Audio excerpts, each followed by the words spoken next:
Welcome to Aged Care, Super and Retirement. I am your host Yvonne, and as always, this is information only and not personal advice. To help us unpack this very complex list of topics in our aged care series, I would like to welcome back from Prosperity Planning Partners, the director, Gayle McHugh. Nice to be here. Today we're going to look at 3 different case studies in aged care. We're going to look at fully supported, partially supported, and non-supported residents. So this depends. Firstly, I'm going to say these numbers apply per person. Now, we also have a caveat on here that if somebody is a member of a couple, the second member of a couple can have the same amount of assets. Centrelink, who do the aged care fee assessments, look at you as a couple, split it down the middle and go, person A has X number of assets, person Y has X number of assets. Now, they do not care whether person A or person B owns the assets. You are considered to be a member of a couple. Therefore, assets will be, under this ruling for aged care assessment, looked at as a pie, divided down the middle. 50% is yours, 50% is the other person's. Let's say I've had situations in the past where a couple have remarried. The husband had about a quarter of the overall assets. The wife owned the other 75%.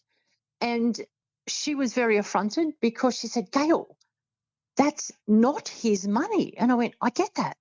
Because she was looking at it from a estate planning perspective. She said, this amount of money is to be going to my children, blah, blah, blah. And I went, okay, got it. But Centrelink look at you as a couple, and as you live under the same roof and you're not separated and you're simply a member of a couple, everything you own is 50-50. She was so ticked off because she had assumed that ownership meant more than being a member of a couple. Under the legislation, it doesn't. Fantastic. So for an example or a first case study of a fully supported resident, could you just remind our listeners what this category actually means? Absolutely. So at this point, the government works on the fact that if an individual has assets of, and I'll say at this point, we're talking the 19th of August 2025, if an individual has assets below 61,500, they are considered to be fully supported. Sometimes you will hear it referred to as low means, and that means that the individual does not have to pay accommodation costs beyond the basic daily care fee. That's very helpful. Now, perhaps one of your past experiences, a scenario, if you just would like to run us past, just to give our listeners an example of this type of situation. Oh, actually, I had a client, a prospective client, call me and he said, Gayle, the aged care facility, this was probably 5 years ago now, the aged care facility said to me that we have to pay them $330,000 for a bed for mum to go to care. And I said, do you know what mum's assets are? And he went, no, we don't, because she's very private and she won't tell anyone anything. And I said, do any of your brothers, because there were 3 brothers, happen to be her contact at Centrelink? And he said, yeah, brother X was. And I went, okay, great. We need brother X to go to Centrelink and find out what she's got.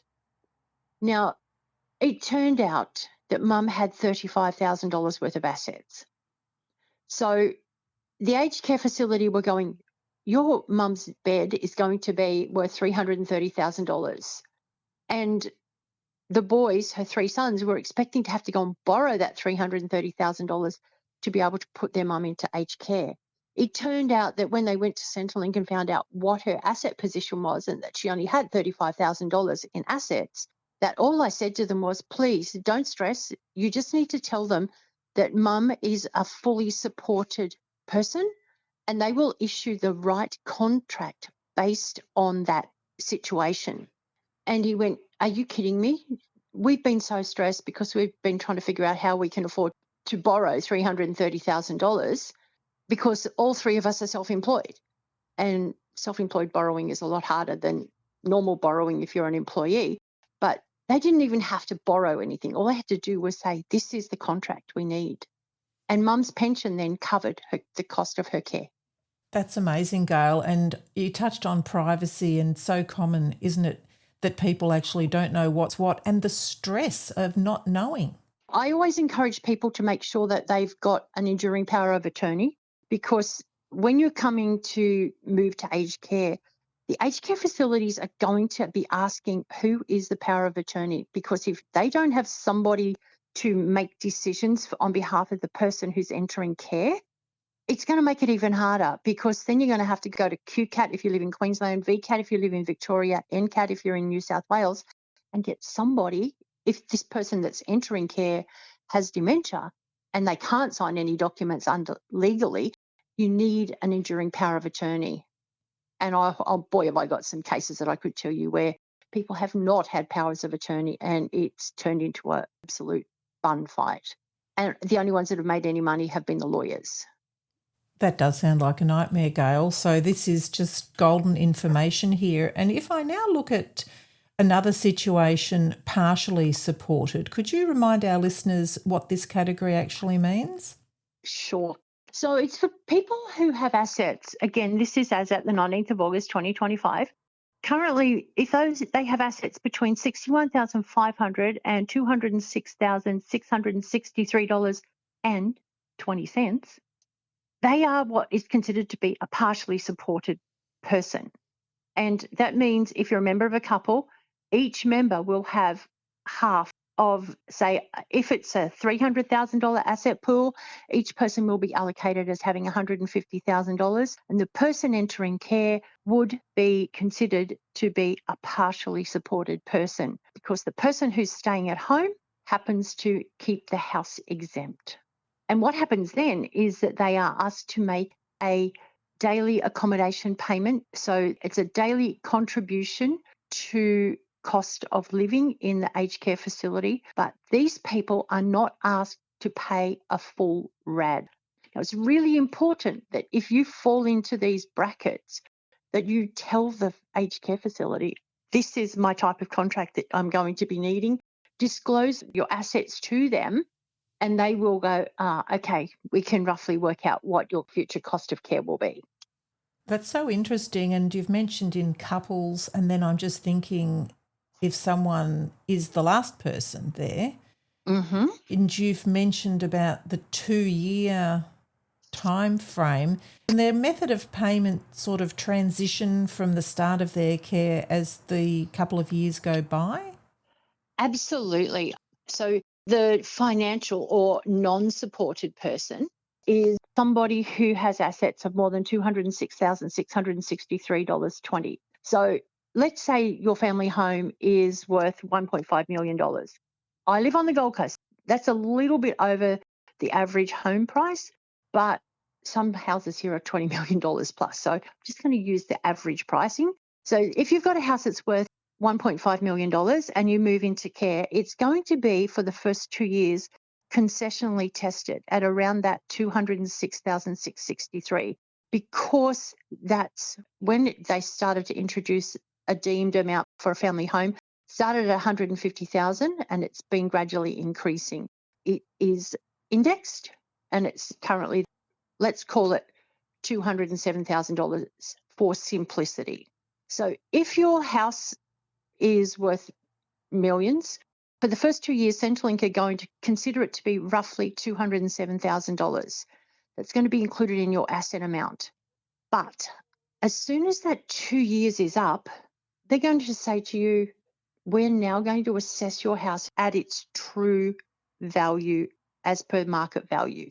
So your fees could go off the charts, but you could also lose your age pension, because at that point, you're no longer considered to be a homeowner. That's an investment property. And people get nasty shocks because they think that that concessionally tested amount is going to last forever. It's for the house, but it doesn't. It only lasts for 2 years. That would be a very stressful time, because I could imagine so many people just not knowing the principal place of residence stops being protected or exempt. Correct. And most people just go, oh, it's mum's family home. It's exempt. To a point, it's exempt from capital gains tax for up to 6 years if she rents it from the date of entry to care. If it's being assessed for age pension or aged care fees, it's slightly different. Rent gets included. We talked about means tested care fee. So if you keep the house and you rent it, then the rental income comes into that means tested care fee assessment. There's no simple way of hiding assets. I'm going to give you an example of, we'll work around the larger one. I have worked with a family late last year. The lovely mum started to get to a point where she wasn't stable on her feet and she kept falling and breaking bones. So for her safety, she ended up in care. Now, she had a lovely waterfront home on the Gold Coast, and she had paid $200,000 for it many years ago when she bought it. And her kids said to me, Gayle, I don't know what this house is going to be worth, but we think it's going to be worth $2 million. It went to auction and they got in excess of $3.4 million for the property. So that created another whole pile of problems, because even though it had been only valued in their view at $2 million, either the $2 million or the 3.4 that she ended up getting meant she was losing her pension. So we had to find a way to pay her aged care fees and replace her income. We've done that, and she's a lovely, predominantly tax-free income sources, and she has a 6-figure plus income stream that is coming to the family, but she will probably pay about maybe $5,000 in tax on the whole amount. That's not the point. The point is it means that she's paying maximum means tested care fee. She's paying very little tax, and she's also not getting a pension. So we had to replace everything. And she is what we would consider to be a non-supported resident. And that will be our last category that we'd go into. Just a reminder to everyone, this is information only and never personal advice. Gayle, how can you be reached? You can email me at gayle@prosperityplanning.com.au, or you can give me a little buzz on the telephone on 0407 159 298. Thank you, Gayle. That was a lovely segue into our last category called non-supported. Could you just remind our listeners of this category financially? Yes, the non-supported parties are people who have assets currently, as in 19th of August 2025, of in excess of $206,663.20. So this can include people who are pensioners or non-pensioners.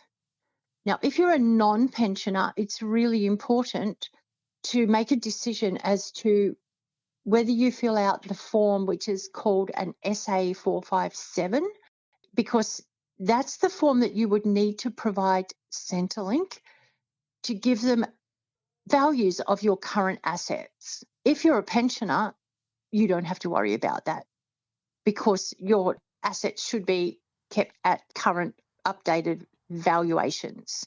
But if you haven't kept your assets updated inside of the Centrelink portal, before you contact them about doing a fee assessment, please update your assets. It's so important. And a non-supported or a financial person entering care will be expected to pay a RAD. Whatever the RAD is for your room, it can vary. As I said in a previous episode, the minimum from the 1st of January 2025 is generally $750,000 if you live in a metropolitan area. Some regional areas are less, but they're still starting to creep up. And a refundable accommodation deposit, if you can't pay it in full, you will be expected to pay a daily accommodation payment. That daily accommodation payment is worked out based on the amount of the RAD that you don't pay in full. So if you've got a $750,000 RAD, you pay $500,000 towards your RAD.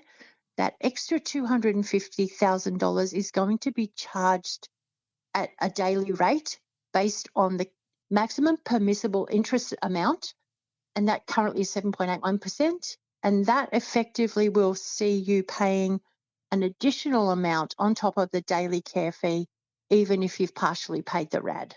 And you will also be paying a means-tested care fee. And I've mentioned basic daily care fee. Now, if by some chance your facility charges more than the basic daily care fee for the room in which your person is living in, they can actually charge, we used to be called an additional service fee or an extra service fee. They can charge those fees, and they are going to be part of that contract under the current system until you opt out. Now, opt out is not an option at the moment, but it's going to become after the 1st of November 2025. About 12 months' time after that, they're going to start to say to people, do you want to continue with the extra services? Because if somebody has dementia and part of it is the extra services includes delivery of a newspaper and they can't use it, or it might be a glass of wine with dinner and they don't drink. These are currently inbuilt must pay for. If you're not using them in the future, you will have the option eventually to opt out of those extra services. That sounds really interesting, and it sounds like keeping up to date with the resident is so important here. Oh, it is 100% important. I'm going to use my mum as an example. She lost her capacity to walk and she was bedridden, which meant that all of the included activities that were outside of the facility, she couldn't attend unless she had somebody taking her in a wheelchair and supporting her fully. So luckily her facility didn't have extra services fees, but she would have been one of those people that would have not, and she couldn't drink because of her medical conditions. But again, if there had been a glass of wine as part of it, I would have lined up. Mum would have gone, no way, I can't. But she would have had to pay for that additional cost, regardless of whether she used it. Well, that sounds like a really practical change that's coming then. I think it's going to be a good change for a lot of people, because as people get older, it's really important to realise that our physical needs do change. So please stay on top of that change as it comes available. Take advantage of saving yourself some money for a service you're not actually using. So true, Gayle. And in hearing you unpack these different categories, it occurs to me that non-supported really catches quite a large portion of people, I'd say. Oh, 100%. And from the 1st of November this year, 2025, the non-supported people are going to be paying significantly more for cost of care, because bringing in a raft of new costs associated with being in care, such as a hoteling fee. You'll laugh at that. It's not a hotel. They don't give you that freedom to come and go, but it is definitely going to be a cost that people have to pay. More costs are going to be incurred if you're doing things that are more social rather than clinical. So we're going to have contribution levels that are going to increase from the 1st of November. Thank you so much for laying that all out for us, Gayle. As always, this is information only and not personal advice. For our international listeners who would like to join the Age Pension, Super and Retirement Facebook group, the code word is RED.